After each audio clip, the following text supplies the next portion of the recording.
Hello, ancient world history. Continuing on with our ancient Egypt, we will now move from the Old Kingdom into the Middle Kingdom. Okay, remember there's three kingdoms that separate this. Okay, so pharaohs of the Old Kingdom had really good authority. Remember, people looked at them as gods of some sort, but eventually they lose their power. Okay, nobles who were pretty high up began to assert their own authority. They thought that they were as equal as these old pharaohs in the old kingdom. The stability kind of disappeared as this took place.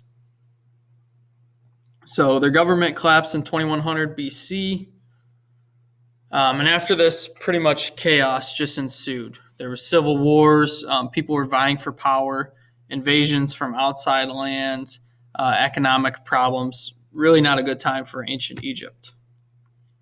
Okay, famine and disease. And then in 2055 BC, a new dynasty rose to power and marked the beginning of the Middle Kingdom. Okay, they had sort of some stability come in.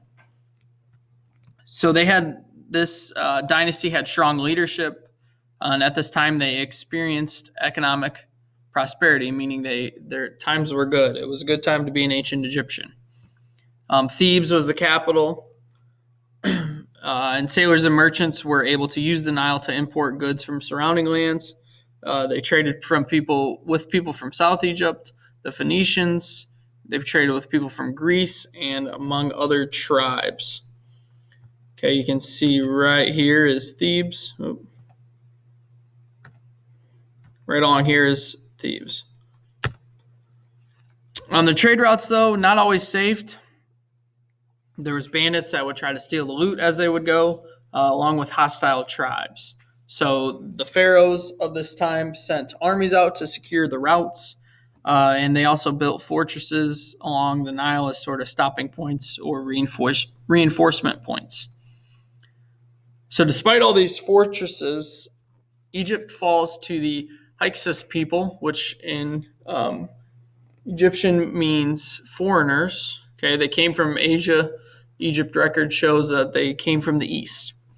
Okay, at this time, Egyptians had stone tools, and these new foreigners that came in had discovered bronze. So they had chariots, they had swords, and compound bows.